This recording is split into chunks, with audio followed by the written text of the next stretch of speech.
Nunca fui de esas mujeres que se dejan pisotear sin más. Desde que tengo memoria, aprendí que si no eres la cazadora, te devoran. Y los hombres, ellos creen que siempre tienen el control, que pueden hacer lo que quieran sin consecuencias. Pero se equivocaron conmigo. Yo nunca iba a ser una de esas que se dejan aplastar. El primero, lo admito, no lo tenía planeado. Nos cruzamos en ese camino oscuro y solitario, en su estúpida camioneta oxidada, creyendo que me llevaría a donde él quisiera. Pero desde el momento en que abrió la boca, supe lo que iba a pasar. Sus manos temblaban, no de miedo, sino de las ansias de tenerme a su merced. Su aliento apestaba a desesperación, a esa adrenalina asquerosa de sentirse superior. Lo escuchaba hablar, decir que esto es rápido, que nadie lo sabrá. Pensaba que me tenía bajo su control, que era una de esas chicas que simplemente se callan y se van cuando todo termina. Pero yo ya había visto ese final antes. Lo he vivido, lo he sentido, y no iba a permitir que ocurriera una vez más. Me abalancé sobre él en un segundo, antes de que pudiera siquiera abrir los ojos de la sorpresa. Saqué la navaja que siempre llevaba escondida, algo que aprendí a usar mucho antes de ser famosa, y la enterré en su carne como si estuviera cortando un pedazo de carne vieja. El ruido, ese primer sonido, es algo que nunca olvidaré. Era como si el cuchillo hubiera liberado todo lo que él era. Un gemido, mezcla de dolor y sorpresa, salió de su boca. Se llevó las manos al estómago, donde la sangre empezaba a brotar como si su vida intentara escapar lo más rápido posible. Pero no bastó. Uno nunca es suficiente. Lo sabía entonces, y lo sé ahora. Lo empujé al suelo mientras intentaba retroceder, como un animal herido. Pensaba que podía detenerme, que con un simple por favor yo lo dejaría ir. Pero ya era demasiado tarde. Mis ojos ya lo habían visto como lo que era, una presa. Un depredador convertido en víctima. La segunda vez no fue más fácil, pero fue mucho más satisfactoria. Porque ya sabía lo que estaba haciendo. No era un accidente. Esta vez, cuando el tipo me recogió, supe desde el principio cómo terminaría todo. Se creía tan listo, tan astuto, ofreciendo un poco de dinero a cambio de algo de diversión. Lo dejé hablar, lo dejé creer que estaba en control. Porque ese era el truco, ¿no? Hacerle sentir que todo estaba bien, que eran ellos quienes tenían la última palabra. Hasta que no la tenían. Cuando llegó el momento, no dudé. La navaja se hundió en su garganta antes de que siquiera pudiera mover sus manos. Lo miré, vi cómo su vida se apagaba mientras intentaba respirar, el aire burbujeando con la sangre que le llenaba la boca. Esa sensación, de tener el poder absoluto sobre alguien, de poder decidir cuando termina todo, es algo que no puedes explicar hasta que lo vives. Y para mí, en ese momento, era como respirar por primera vez. El tercero fue diferente. Fue más rápido. Esta vez, el hombre ni siquiera tuvo la oportunidad de abrir la boca antes de que supiera que iba a morir. Apenas me había subido a su auto, podía oler el miedo en su piel, como si ya supiera lo que iba a pasar, pero no quería admitirlo. Era uno de esos tipos que creen que pueden comprar cualquier cosa, que el mundo les pertenece solo por existir.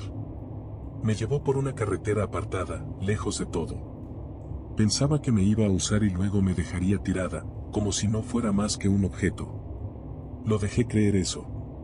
Cuando detuvo el auto en medio de la nada, se giró hacia mí con esa sonrisa repugnante, como si ya hubiera ganado.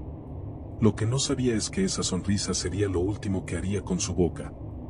Lo dejé acercarse, disfrutar su momento. Dejé que sus dedos rozaran mi piel, como si creyera que estaba a salvo. Y cuando menos lo esperaba, cuando sus ojos ya estaban cerrados, cegado por sus propios deseos, le hundí el cuchillo en el cuello. Esta vez no fue solo un corte, fue un giro brutal, uno que desgarró carne y cortó tendones, uno que lo dejó boqueando por aire que nunca volvería a entrar. La sangre lo cubrió todo. El volante, mis manos, el asiento, y su estúpida cara de sorpresa. Eso era lo mejor de todo. Ese momento en el que se dan cuenta de que no están a cargo, que no son intocables. Es ahí donde ves la verdad. Y lo vi en él. Lo vi en todos ellos. Por un segundo, esos hombres sabían lo que era ser impotente, lo que era no tener control. Lo dejé ahí, en medio del camino, con la vida escurridiza saliendo de su cuerpo como un río rojo. No me importó limpiar la escena, no me importó que alguien pudiera encontrarlo. En ese momento, todo lo que sentía era satisfacción. Sabía que no había vuelta atrás. Y no lo quería. Después de eso, el cuarto y el quinto fueron más de lo mismo. Ya era un ciclo. Los miraba, les dejaba creer que tenían el control, y luego se lo arrebataba en un instante. Cada vez era más fácil, cada vez más rápido. Como si la parte de mí que alguna vez hubiera dudado, hubiera muerto junto con ellos. Uno de ellos incluso me suplicó, diciendo que tenía familia, que era un buen hombre. ¿Un buen hombre? Como si eso hiciera alguna diferencia. Como si todos esos buenos hombres que me habían aplastado antes me importaran lo más mínimo. Lo único que me importaba era el poder. Saber que podía hacerle sentir lo que yo había sentido durante toda mi vida, insignificancia. ¿El sexto? Ah, ese fue especial. Lo conocí en un bar. Estaba borracho, hablando de lo grande que era, de cómo su esposa no lo entendía. Lo típico. Pensaba que me iba a impresionar con su charla, con su dinero. Me invitó a salir, creyendo que era una de esas chicas desesperadas que haría cualquier cosa por unos billetes. Lo seguí, claro. Lo dejé hablar todo el camino, dejé que me dijera cómo se sentía incomprendido, cómo solo necesitaba a alguien que lo tratara bien por una noche. Estacionamos cerca de un lago. Estaba tan confiado que ni siquiera se dio cuenta de que ya había sacado el cuchillo. Mientras él buscaba algo en la guantera, se lo clavé por la espalda, justo entre las costillas. No fue profundo, pero fue suficiente para paralizarlo por unos segundos. La sorpresa en su cara fue gloriosa. Intentaba gritar, pero no podía. Estaba atrapado en su propio cuerpo. Lo arrastré hasta la orilla del lago, dejándolo ahí mientras luchaba por moverse. Era casi poético, ver cómo su vida se deslizaba fuera de su control, cómo intentaba aferrarse a algo que ya no podía salvar. Lo dejé allí, viendo cómo sus ojos se apagaban lentamente, como si el lago estuviera reclamando su cuerpo, llevándoselo poco a poco. Y en ese momento, supe que había alcanzado algo más que la simple venganza. Era más que justicia. Era poder puro. Pero el séptimo, fue cuando todo empezó a cambiar. El séptimo hombre no era como los demás. Lo supe desde el momento en que me miró. Era uno de esos tipos que no hablan mucho, pero que todo en su forma de ser grita que creen estar un paso adelante de ti. En su mirada había algo frío, como si ya hubiera visto todo lo que el mundo podía ofrecerle y estuviera buscando una nueva forma de entretenimiento. Me invitó a su auto sin siquiera sonreír. No hizo bromas estúpidas ni intentó impresionar con dinero. Solo me miró, como si estuviera esperando ver cuánto tiempo iba a tardar en desplomarme. No sabía que, esta vez, era yo la que tenía el control. El viaje fue silencioso. El tipo no dijo ni una palabra, lo que me hizo sentir curiosidad. No era como los otros, que siempre llenaban el aire con sus palabras, tratando de demostrar algo. Este era diferente, y eso lo hacía peligroso. Pero también me emocionaba. Me hacía querer probar hasta dónde podía llevar esto, hasta dónde podía controlar la situación sin que él lo supiera. Me llevó a un motel de mala muerte en las afueras de la ciudad. No me preguntó nada, solo abrió la puerta y me dejó entrar primero. Algo en su calma me ponía nerviosa, como si él supiera más de lo que dejaba ver. Me estaba probando, tal vez. Esperando a ver si yo caería en alguna trampa. Pero fue él quien cayó. En cuanto entramos en la habitación, vi el destello de algo metálico en su mano. Sabía lo que iba a pasar. Me había traído aquí con la intención de quitarme la vida, como si fuera a ser su trofeo de la noche. Pero no me asusté. En ese momento, entendí que lo que él no sabía era que yo había vivido toda mi vida al borde de la muerte. Y ese tipo de gente no le teme a nada. Se lanzó hacia mí con una rapidez que me sorprendió, pero ya tenía mi navaja preparada. La había guardado en la parte trasera de mis jeans, esperando el momento justo. Lo esquivé por un segundo, lo suficiente para girarme y clavarle el cuchillo en el costado, un golpe que sabía que no lo mataría, pero que lo dejaría vulnerable. El sonido de su respiración entrecortada llenó la habitación mientras intentaba recomponerse. Este no iba a ser rápido. Este iba a ser lento. Me abalancé sobre él antes de que pudiera recuperarse, presionando el cuchillo más adentro, mientras sus ojos se llenaban de pánico por primera vez. Era la primera vez que veía miedo en él.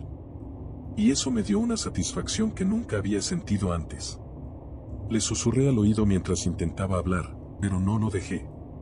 No había nada que decir. Sabía que esto era el final para él. Apliqué más presión, girando el cuchillo, disfrutando cada momento en que su vida se escurría. No me detuve hasta que lo vi apagarse completamente, hasta que su cuerpo quedó inerte en mis manos. Pero algo fue diferente esa vez. No sentí la misma satisfacción que con los otros. Había algo inquietante en lo fácil que fue. Como si él también supiera que su tiempo había terminado antes de que yo lo atacara. No fue una victoria, fue algo más. Algo que no pude entender del todo en ese momento. El problema con el séptimo hombre fue que él no desapareció como los otros. Su nombre salió en los noticieros más rápido de lo que esperaba. Era alguien que la gente notaba, alguien que tenía contactos. Y ahí fue cuando todo empezó a desmoronarse. Sabía que mi racha no iba a durar para siempre, pero no pensé que el final llegaría tan rápido. Cometí errores, me dejé llevar por el exceso de confianza, y ellos empezaron a atar cabos. El octavo hombre fue el último. Y lo supe desde el momento en que subí a su auto. Ya no estaba pensando con claridad.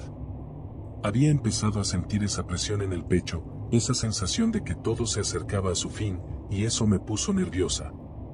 Pero no podía parar. No podía simplemente detenerme. Cuando lo vi, sabía que sería el último. No porque quisiera, sino porque algo dentro de mí me lo decía. Estábamos en el mismo lugar de siempre, esa carretera solitaria, y la conversación fue tan predecible como todas las demás. Él, hablándome de sus problemas, como si yo fuera a resolver algo. Yo, fingiendo que me importaba, todo mientras calculaba el momento perfecto para terminar con él. Lo hice rápido. Esta vez, no quise disfrutarlo. Simplemente lo hice. Porque sabía que no habría más. Sabía que este sería el final. Y no me equivoqué. Después del octavo hombre, todo comenzó a desmoronarse. Fue como si el mundo decidiera que ya había tenido suficiente de mí. Todo ese tiempo había estado jugando al gato y al ratón, y finalmente, la casa había llegado a su fin. Me encontré en una pequeña ciudad de Florida, sin rumbo fijo, moviéndome de un lugar a otro, sabiendo que no podía quedarme mucho tiempo en ningún sitio. Podía sentir la mirada de la gente sobre mí, como si ya supieran quién era, como si pudieran oler la sangre en mis manos. Pero seguí adelante. ¿Qué más podía hacer? Detenerme no era una opción. De alguna manera, siempre había sabido que no iba a tener un final feliz. Me atraparon de la manera más estúpida. Un viejo conocido me delató. Fue cuestión de días hasta que me rodearon. Las luces de la policía, el sonido de las sirenas, todo me llegó como una bofetada. Ni siquiera intenté huir. ¿Para qué? Había terminado. Sabía que mi tiempo se había agotado, y no tenía más energía para seguir corriendo. En algún nivel profundo, sentí alivio.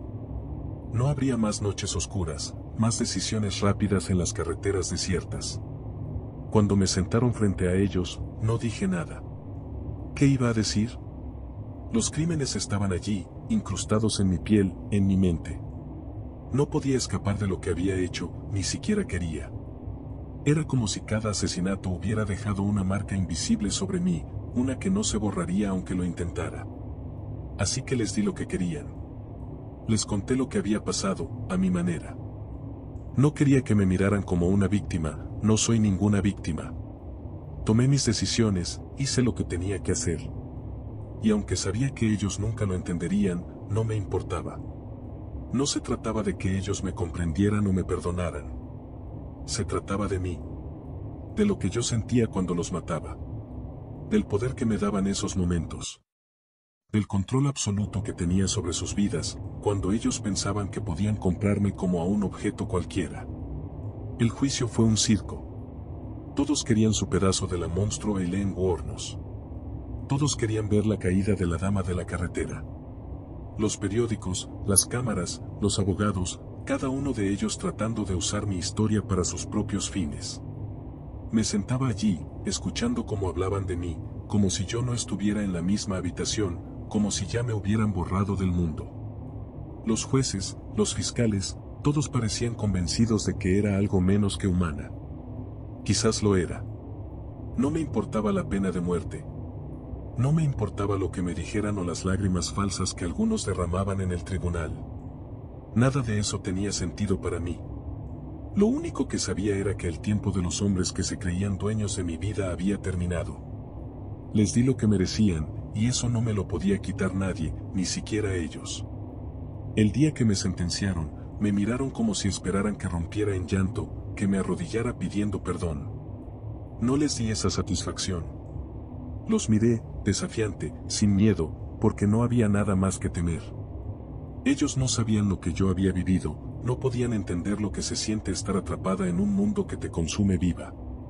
Yo los maté porque ya estaba cansada de ser la presa. El final no fue lo que esperaban. No fue dramático, ni heroico. Fue simple.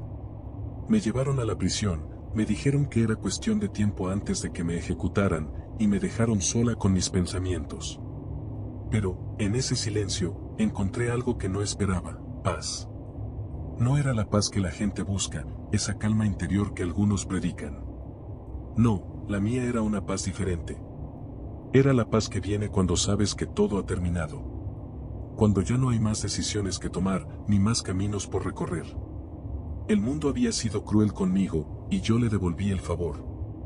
No me arrepiento. Cada uno de esos hombres pensaba que tenía el control, que podían usarme, desecharme, como si mi vida no valiera nada.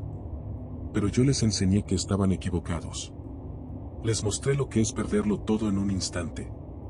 Y ahora, aquí estoy, esperando mi final, sin miedo, porque ya he hecho lo que tenía que hacer. Cuando llegue mi hora, cuando me lleven a esa silla, quiero que todos sepan que no me arrepiento. No fui una víctima. Fui la cazadora. Y ellos, mis presas.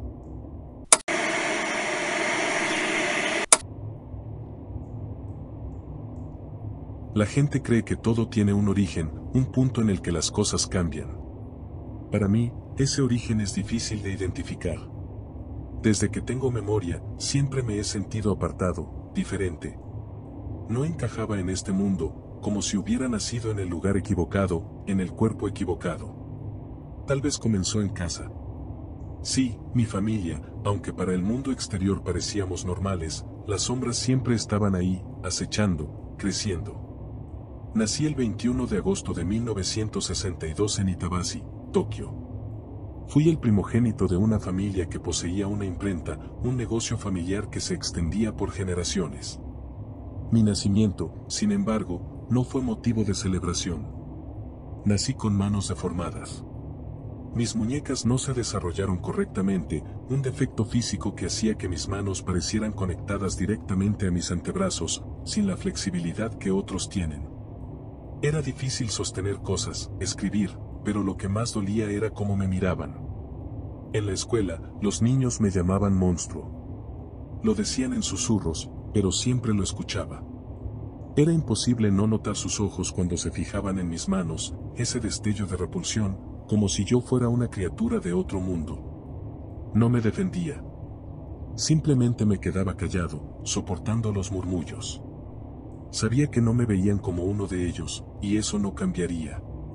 La soledad se convirtió en mi única compañía. Pasaba horas sumergido en mi pequeño cuarto, leyendo manga y viendo películas de terror.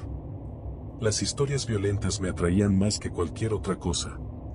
Había algo en esos relatos de sufrimiento y destrucción que me hablaba en un nivel profundo. No era simplemente la violencia, era la sensación de control que esos personajes tenían sobre los demás. Control sobre la vida y la muerte. Eso, pensé, era poder. Mis padres, por supuesto, no entendían nada de esto. Mi madre estaba demasiado ocupada con sus propios problemas, y mi padre, él me ignoraba. Para él, yo era una decepción, un hijo defectuoso que nunca podría heredar el negocio de la familia. Nuestra relación siempre fue tensa, y con el tiempo, se volvió inexistente. Dejé de intentar agradarles. Ellos tampoco me querían. Mis abuelos, en cambio, eran mi única fuente de consuelo. Especialmente mi abuelo. Él me enseñó cosas, pequeñas lecciones de vida. Aunque no era un hombre de muchas palabras, su presencia me calmaba.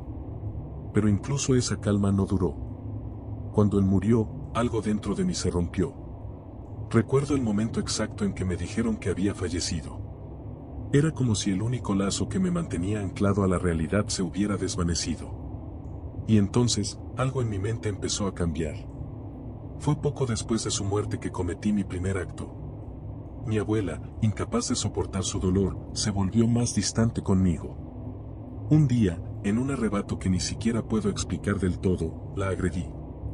No recuerdo el motivo exacto, solo sé que algo en mí se desbordó y la estrangulé. No murió, pero ese fue el primer indicio de que algo oscuro había echado raíces en mi interior. Nadie lo supo, nadie dijo nada.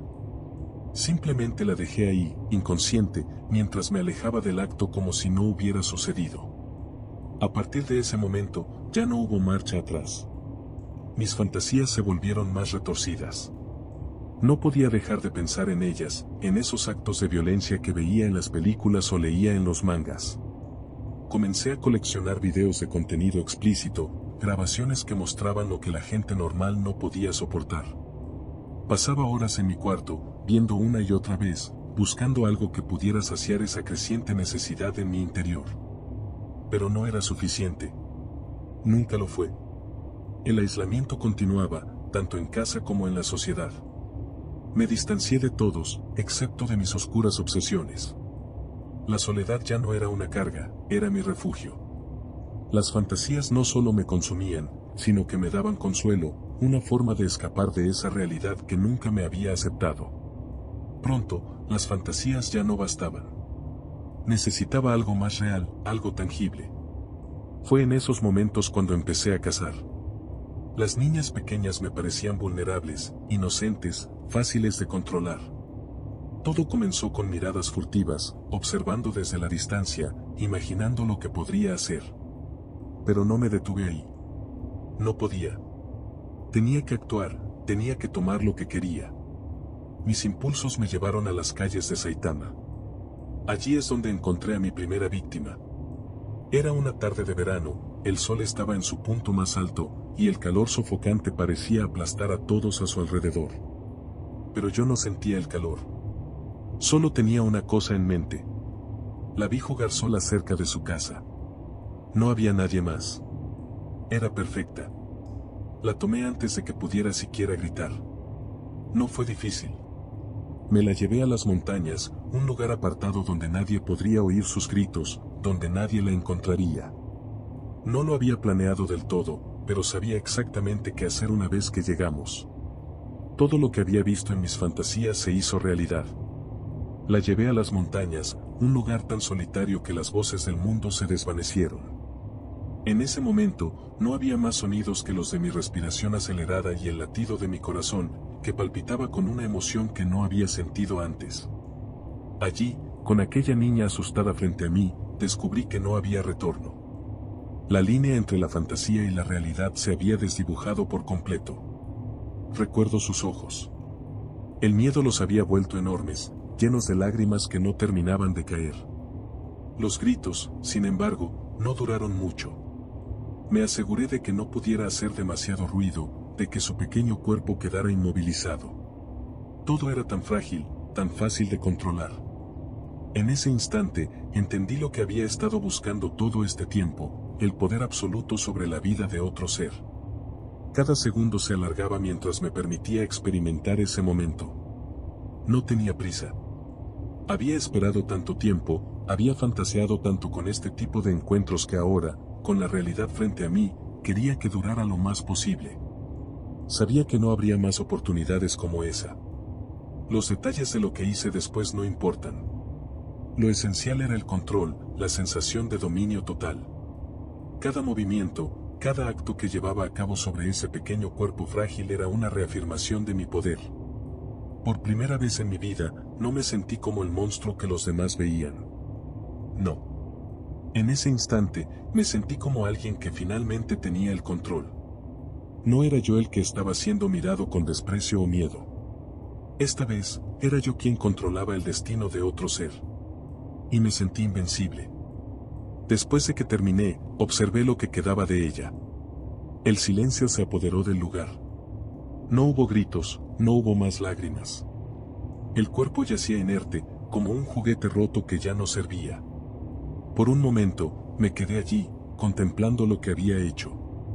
No sentía arrepentimiento. Solo una profunda satisfacción, un alivio que nunca había experimentado antes.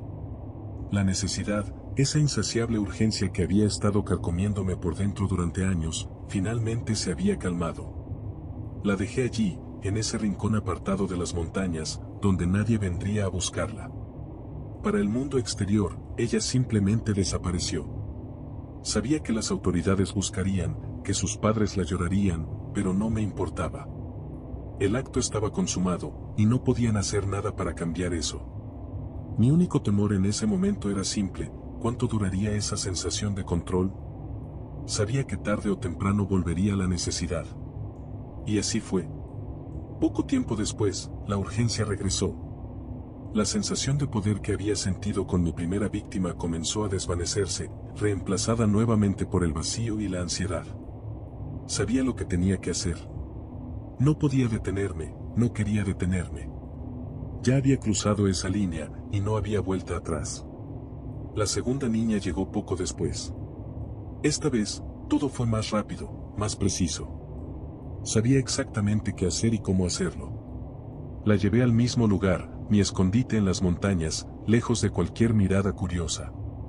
A medida que avanzaba con mi ritual, me sentía más seguro, más en control. Ya no era una cuestión de curiosidad o de experimentación. Era algo que necesitaba, algo que me definía. Lo que seguía después del acto se volvió una rutina. Quemaba los restos, reduciéndolos a cenizas. Sabía que las autoridades encontrarían los huesos y se preguntarían quién había sido capaz de algo tan monstruoso, pero en ese momento, yo ya me había desconectado emocionalmente de la humanidad. Ya no me importaban los otros. Solo me importaba saciar esa necesidad dentro de mí, una y otra vez. Con cada crimen, me volvía más eficiente, más calculador. No cometía errores, no dejaba rastros. Pero había una parte de mí que disfrutaba del miedo que comenzaba a sembrarse en la ciudad. Las noticias hablaban de un monstruo suelto, alguien que atacaba a las niñas pequeñas.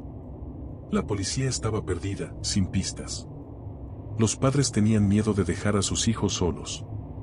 Era como si el terror que había sufrido durante toda mi vida ahora se hubiera volcado en el mundo exterior. Ellos temían, y yo me alimentaba de ese miedo. Mi colección de videos creció, mi obsesión con las grabaciones también. Cada vez que veía las cintas, revivía esos momentos, como si volviera a experimentar ese poder.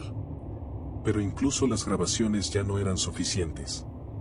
Tenía que actuar nuevamente, tenía que buscar más víctimas. Y lo hice. Una tras otra, las niñas desaparecían sin dejar rastro. La policía intensificó sus búsquedas, los medios de comunicación no hablaban de otra cosa. Pero yo me mantenía un paso por delante. Sabía cómo moverme, cómo pasar desapercibido. El monstruo de Saitama, así comenzaron a llamarme. Ese era yo. Un monstruo que no podían atrapar, un monstruo que controlaba sus peores temores. Pero como todo, mi suerte eventualmente se agotó. Todo iba de acuerdo a lo planeado. Mi rutina ya era casi perfecta, y mientras seguía buscando nuevas víctimas, no había nadie que pudiera detenerme. Pero la vida siempre tiene una forma de jugar con el destino. Incluso los monstruos cometen errores. Recuerdo ese día como si fuera ayer.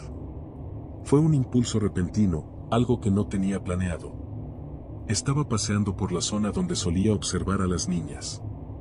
No buscaba a nadie en particular, simplemente dejaba que mis instintos me guiaran. Entonces la vi, una niña pequeña que jugaba sola en el parque. Mis sentidos se agudizaron al instante, la misma adrenalina recorriendo mi cuerpo. No había nadie alrededor. Era perfecto, o al menos eso pensé. La seguí, asegurándome de que no se diera cuenta.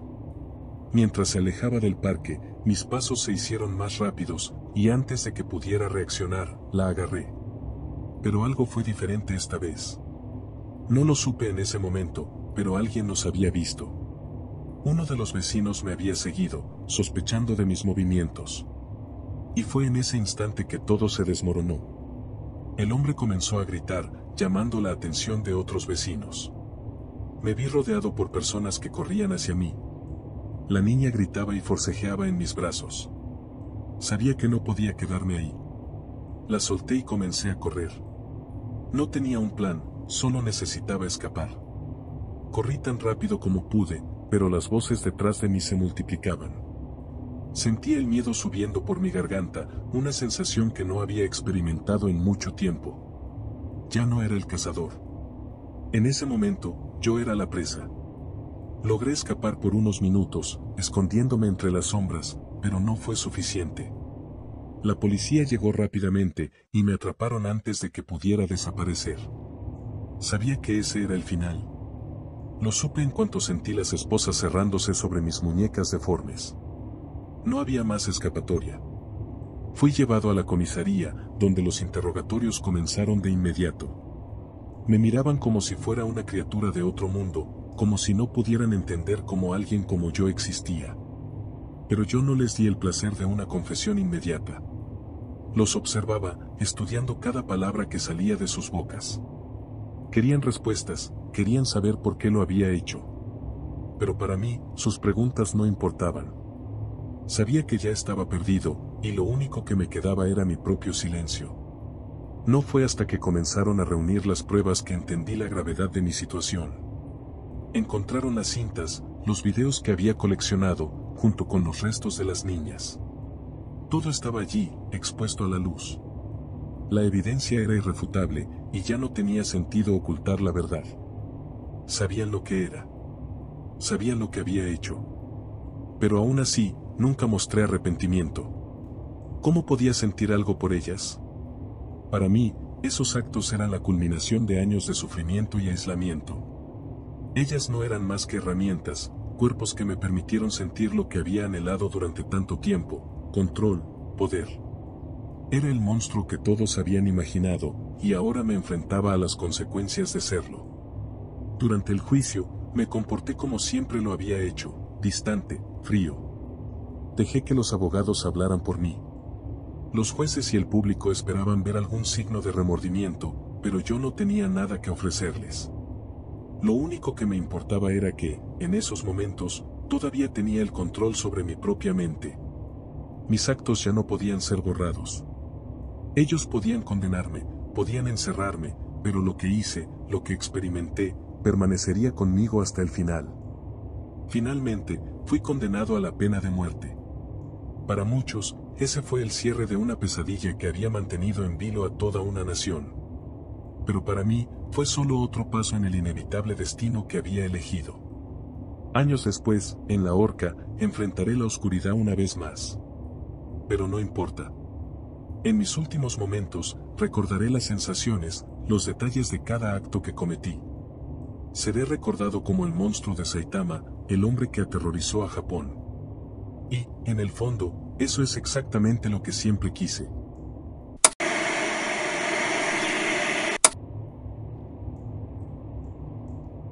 Me miraban y no veían nada.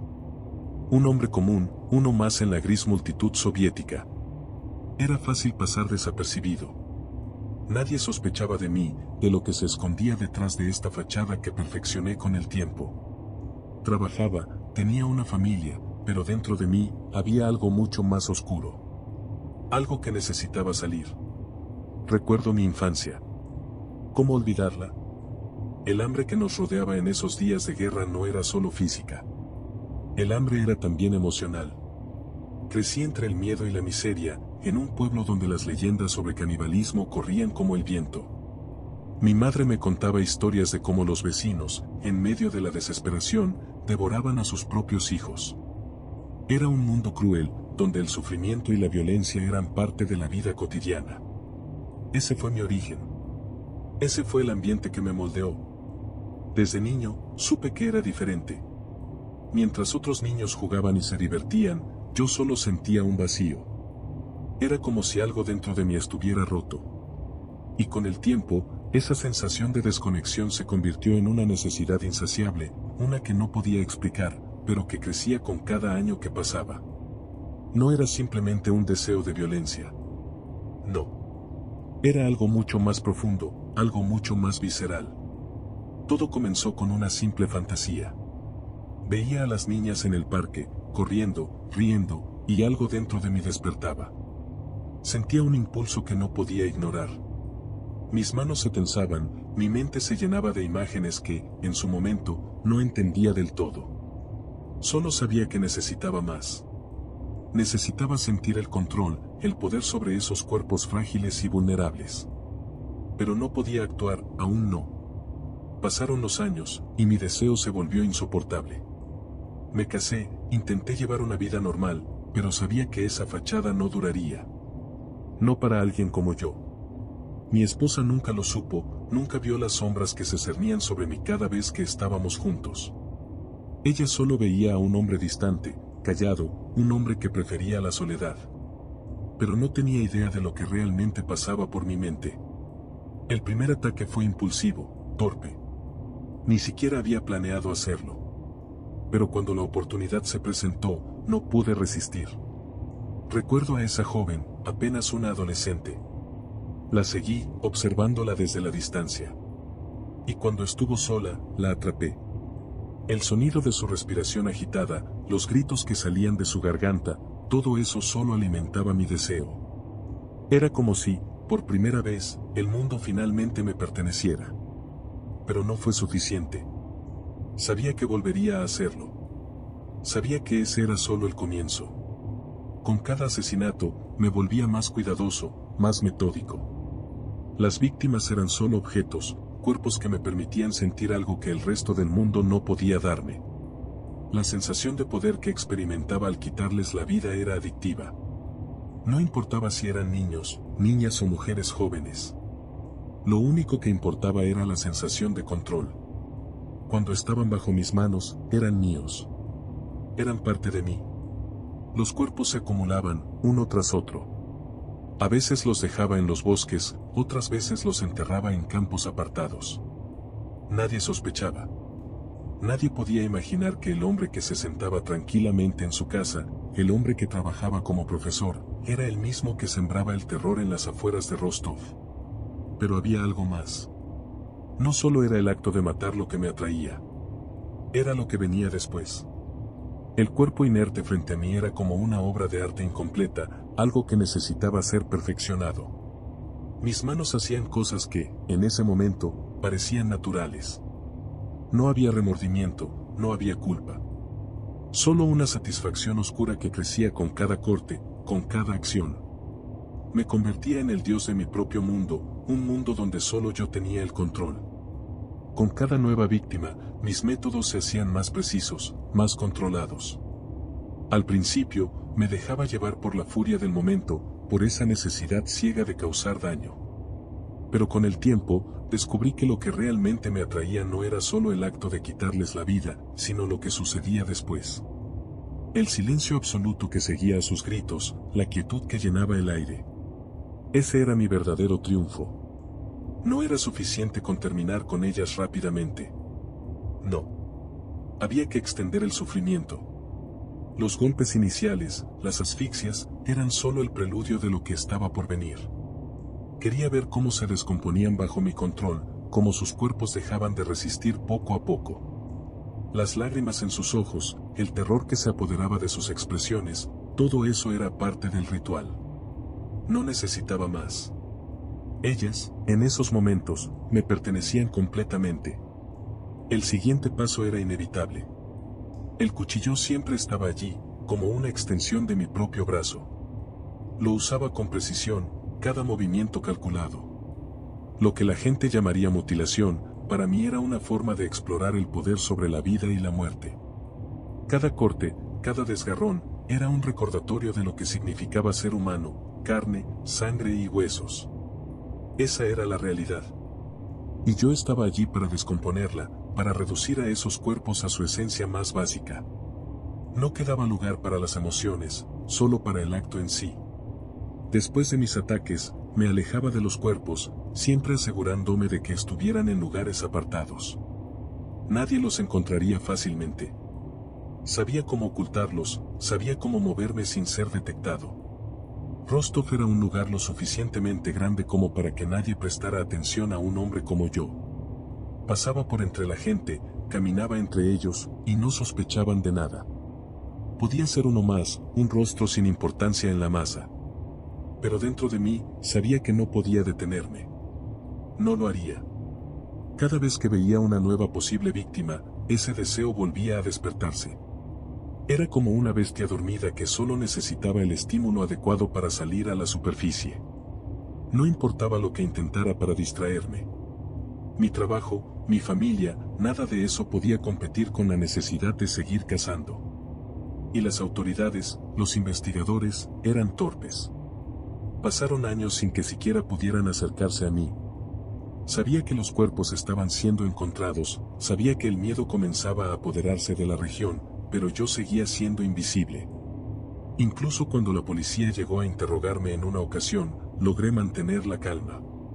¿Cómo podían sospechar de alguien tan común como yo? Mi apariencia era mi mayor arma.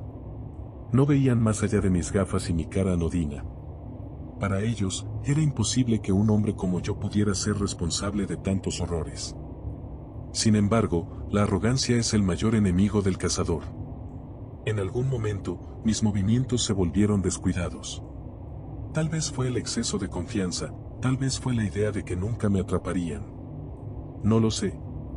Pero lo que sí sé es que, al final, fue mi propio deseo lo que me llevó a la caída. Aún puedo recordar con claridad el día en que todo cambió. Me encontraba en la estación de tren, observando a la multitud que se movía con rapidez. Entre toda esa gente, vi a una joven que parecía ideal. Sus ojos me atrajeron de inmediato, y mi mente comenzó a planear. La seguí de cerca, cuidando de no ser notado. Pero en ese momento, no sabía que ya estaba siendo observado. Había subestimado a las autoridades, quienes ya estaban investigando más de cerca los movimientos de los hombres que frecuentaban esos lugares. Cuando me detuvieron, no entendí de inmediato la gravedad de la situación. Pensé que sería otro interrogatorio más, uno que podría superar fácilmente, como los anteriores. Pero esta vez, tenían pruebas. Me llevaron a la estación de policía, y allí comenzó mi verdadero juicio. Sabían que yo era el responsable, y no me quedaba más remedio que admitirlo. Habían encontrado rastros de sangre, huellas. Habían seguido mi rastro con más habilidad de la que había imaginado. Los días que siguieron fueron una tortura mental. No porque sintiera remordimientos. Eso jamás sucedió. Sino porque sabía que el juego había terminado. El cazador había sido cazado. En cada interrogatorio, me miraban con horror, tratando de entender por qué lo había hecho. No había una sola respuesta que pudiera satisfacerlos. No era una cuestión de odio, no era una cuestión de venganza. Simplemente era una necesidad, algo que no podía controlar. Algo que, en mi interior, había estado ahí desde siempre. Finalmente, el juicio llegó. La prensa me bautizó como el carnicero de Rostov, un nombre que resonaba en cada rincón del país. Los detalles de mis crímenes fueron expuestos al público, y la gente se horrorizaba. No por lo que había hecho, sino porque nunca pudieron imaginar que alguien como yo caminara entre ellos. Un hombre común, con una familia, un trabajo, y un rostro sin expresión. El veredicto fue claro, pena de muerte. No hubo apelaciones, no hubo protestas. Sabía que ese era el final. Y lo acepté. No había nada más que esperar. Mi legado estaba sellado. Mis actos, mis crímenes, nunca serían olvidados. Y aunque mi cuerpo fuera destruido, sabía que siempre me recordarían como el monstruo que aterrorizó a la Unión Soviética.